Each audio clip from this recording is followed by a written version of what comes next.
Today we are going to be making Nashville hot chicken. Today's video is a complete experiment. I followed Chef John from Food Wishes Nashville hot chicken. Follow that recipe. It was definitely an experience. Let's get started.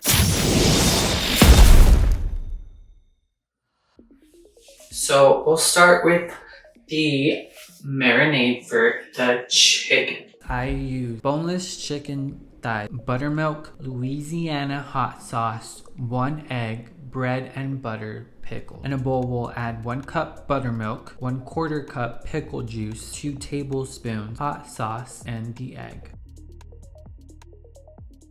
Whisk the mixture and we'll toss our chicken in the marinade. I'm noticing my marinade wasn't red like Chef John's. We'll put it in the fridge for 3 to 4 hours if you plan for it. For the frying part of this video, we are recruiting the frying expert, fried chicken connoisseur, Edrin. You ready to fry some chickens?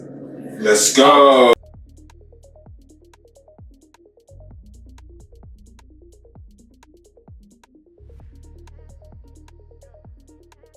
3 hours later, and we'll start salting the flour. Now, mistake numero uno. The recipe asks us to place the chicken on some paper towels to dry and to soak up that excess moisture, that excess marinade. The chicken is still in the marinade. I forgot one thing. I like this and then I don't. Why? It's gonna start being clunky in both mixtures. It's gonna really use up a lot of flour and it's gonna put a lot of flour into the marinade.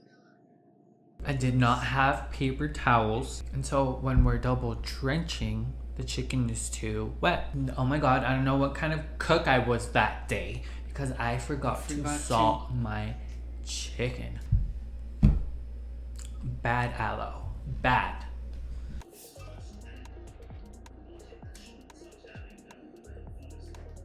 And here the mistake was for the chicken to go straight to the flour and not the marinade. While the chicken's getting double drenched, the oil was preheating. The recipe requires for the oil to be at 350 degrees. I do not have a deep fry thermometer, so I tried using a meat thermometer. But that damn thing only goes to 220. And then the oil in the cast iron was getting too hot to the point where it started to smoke. It started getting smoky. Damn. So I had no idea how to check for the desired oil 200.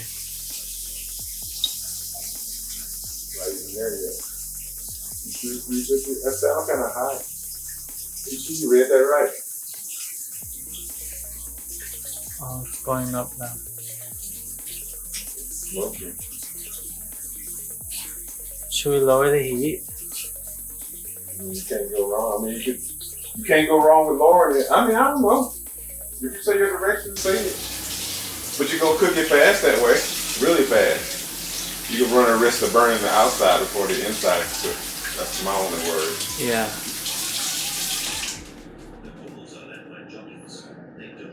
And you know what? He probably was cooking drumsticks. You're cooking like fillets.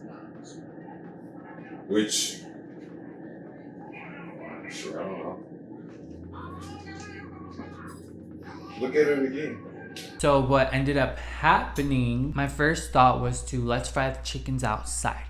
Let's fry them outside on my burner, on my gas burner. That day was really windy, so frying the chickens outside was not ideal. I said, fuck it, we'll fry it inside. I told Edric to drop thighs in the oil once he starts noticing the oil getting smoky. While we wait for the oil to heat back up again, let's make the coleslaw. I'll admit, I searched up coleslaw recipes. There was 2 recipes that I liked. I combined ingredients from the 2.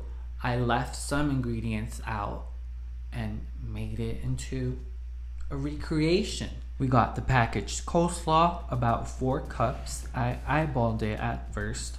At the end, I went back and added more coleslaw. About 4 spoonfuls of mayo, 2 tablespoons of white vinegar, half a cup of bread and butter pickle juice, 1 tablespoon of Louisiana hot sauce, I eyeballed that too, and 1 garlic clove, grated, minced, whatever. We'll mix it together and voila!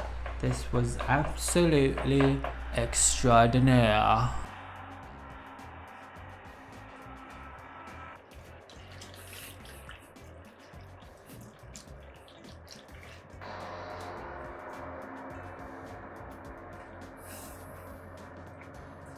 Now oil is ready, let's get frying.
The outside was looking so good. I was feeling good about it. I tried to make a rub that I had written down from a recipe book, and I thought it was going to be good. I won't mention it because it wasn't good, so we're not gonna spill the tea. Okay, honestly, I eyeballed the measurements of the seasonings because I eyeball everything in the kitchen, when I'm seasoning. So I didn't think it was going to be a big deal. I think if I try the rub next time, I will stick to the measurements. And my whisker is falling apart.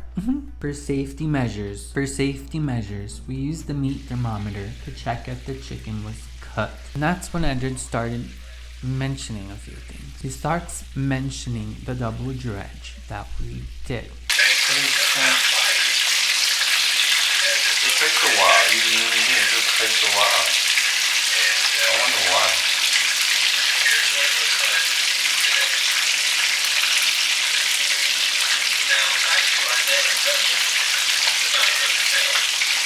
It's that barrier to keep you from getting that chicken cooked. If it was rather than just a more thin. Right now I'm at like only 158.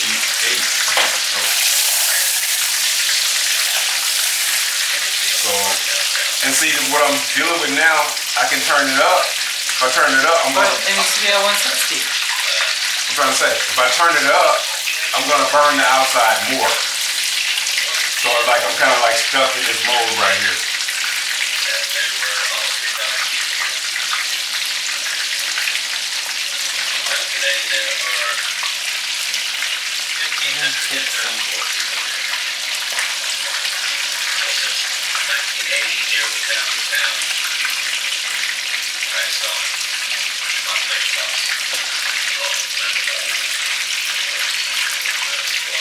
For me, things was looking good, so I start making the rub. And as you see, we're off to a great start. I don't have lard, so I use butter and oil. Now, I have no rub experience. The foaminess was looking like it shouldn't be happening. Or is it? Well, it ended up tasting like straight up pepper. You couldn't taste any other seasoning, so I tossed it away. Made a new rub, Chef John's. Well, now it's more of a sauce, but mine ended up looking like a rub still. And I stick to the recipe's measurements. This ended up looking a little bit better than the first time, but it didn't taste great. I added a bit of oil to make it less pasty looking. My hypothesis: the pot's too high on heat. It makes butter and seasonings react, causing the foaminess we saw earlier. Removing or creating a distance simmers the foam down. Conclusion of this new rub. Edred will tell you.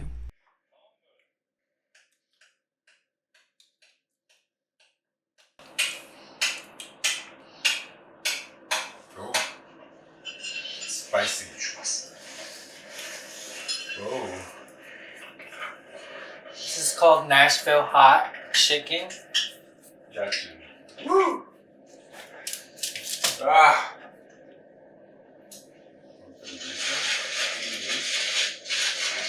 Huh? Uh-huh.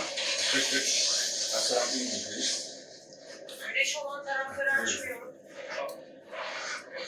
That's hot. Doggy. Let's just try it on one. Okay, let's go. He was hangry.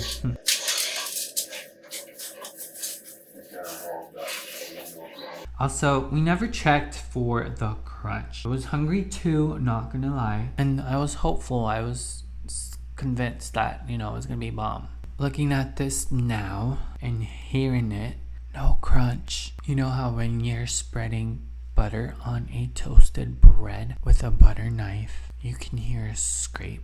Should have been able to hear something, even with the spatula, at least I suppose. Edred burned the last 3 thighs.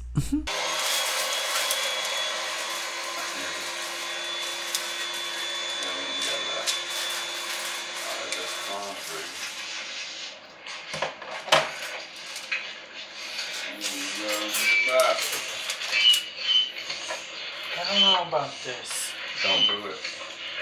So my rub, well, it should be a sauce, but mine came out as a rub, and it came out a bit too thick. I think because I didn't have any lard.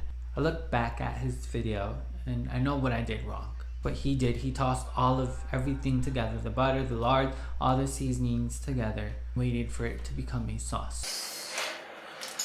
That mouth feels like. But remember, we're getting the coleslaw, the pickles. Ain't gonna tone that down. Checking to see if the chicken is cooked.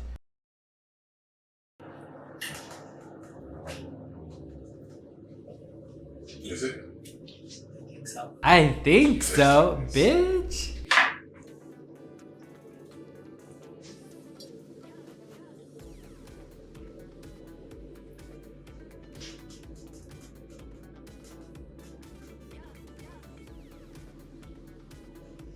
You want pickles?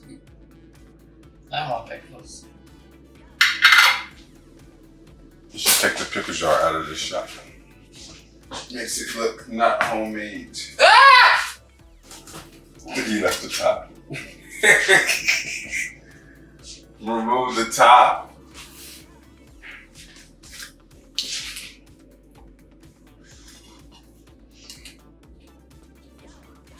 It's gonna be mine without the sauce. Okay, let's go. Go, go, go, go. You want pickles? Yes. One pickle.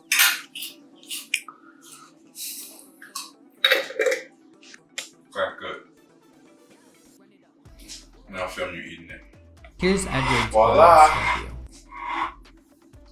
Voila! Here we have our Nashville hot chicken, and it is hot. But what happened? Tell us what happened. It was the tenders. What about the tender? The batter was too thick. The batter was too thick. What It happened wasn't to the cooked chicken? well enough to get harder inside. It turned out squishy. You should just get a pizza. I don't fry tenders. I fry chicken breasts, thighs, legs, That's all better. It's mixing the marinade and that extra flour. Because I went into the marinade, went into the flour, then back into the flour again. There was too much of a shield on that chicken to get the frame down. The trial and error. No, keep filming. I want to make mistakes. I want to show you how a steak is made. That way you don't make mistakes. We're gonna try a different batch.